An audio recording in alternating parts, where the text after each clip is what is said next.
Elliot wave theory. Elliot wave theory क्या है? Elliot wave theory कैसे काम करता है? इसी टॉपिक के ऊपर आज का वीडियो है। चलिए इसे समझते हैं। रैल्फ नेल्सन इलियट साहब ने जब मल्टीपल चार्ट्स को एनालिसिस किया डिफरेंट डिफरेंट टाइम फ्रेम पे, तो एक प्यारा सा उन्होंने पैटर्न को आइडेंटिफाई किया।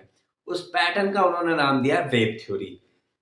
इस पैटर्न को फर्स्ट टाइम इलियट साहब ने ही आइडेंटिफाई किया, तो इसलिए इन्हीं के नाम से जाना जाता है कि इलियट वेव थ्योरी। अब ये वेव थ्योरी बार बार रिपीट होती रहती है, इसलिए इंस्टीट्यूशन भी इसको यूज करते हैं। सिंपल है, जो चीज बार बार रिपीट होगी उसको कोई भी यूज करेगा, तो इंस्टीट्यूशन भी इस चीज को यूज करते रहते हैं। मार्केट 5-3 वेव थ्योरी के पैटर्न के हिसाब से मूव करता है। ठीक है, अब ये 5-3 क्या है? 5 जो इनिशियल हो गया, यानी 1 2 3 4 5 वेव बनी, इसको हम लोग 5 कंसीडर कर लिए। जो बाद की 3 वेव बनी ए बी सी, उसको 3 के रूप में कंसीडर किया गया। तो इनिशियल 5 है, पहले उसको हम लोग समझते हैं। उसको हम लोग बोलते हैं इम्पल्सिव वेव पैटर्न, यानी 5 जो है वो इम्पल्सिव वेव पैटर्न के अंतर्गत आएगा। जो 3 है वो करेक्टिव वेव पैटर्न के अंतर्गत आएगा। जो हमारा इम्पल्सिव वेव पैटर्न है, उसमें जो पहली हमारी वेव रहेगी उसको हम बोलेंगे इनिशियल मूवमेंट।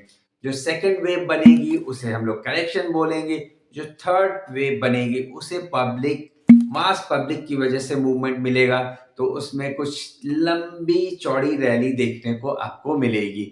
जो फोर्थ होगा वो करेक्शन होगा। जो लास्ट इसमें फिफ्थ वेव बनेगी वो ड्रिवन होगी एक्साइटमेंट के थ्रू, तो इसीलिए इसे लास्ट वेव कहा जाएगा।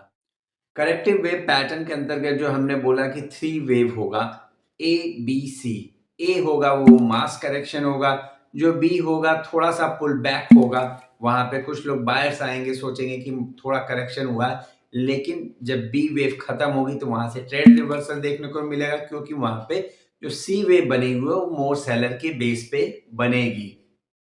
ट्रेड लेने से पहले इलियट वेव थ्योरी के रूल्स को जरूर जान लीजिए। आपने अभी तक वेव थ्योरी के एनालिसिस को समझा है कि कैसे वेव बनती है, कैसे वर्क करती है, वो चीज आपने समझ लिया है। लेकिन उसके बाद आपको इनके रूल्स जो होंगे वो जानना जरूरी है, उसके बिना आप ट्रेड नहीं कर सकते। रूल नंबर 1, जो थर्ड वेव होगी इंपल्सिव वेव पैटर्न के अंतर्गत, वो सबसे छोटी नहीं होनी चाहिए। किसी भी हालत में वो छोटी नहीं हो सकती। सेकंड रूल, जो सेकंड वेव बनेगी वो कभी भी फर्स्ट वेव के इनिशियल पॉइंट के नीचे क्लोजिंग नहीं करेगी।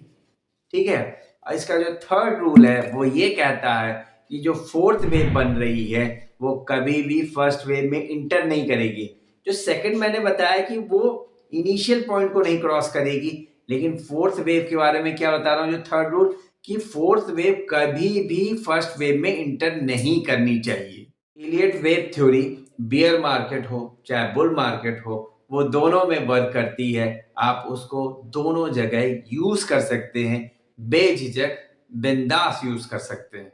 वीडियो अच्छा लगा हो तो लाइक जरूर कीजिएगा। चैनल पे नए हैं तो सब्सक्राइब करना बिल्कुल भी ना भूलें।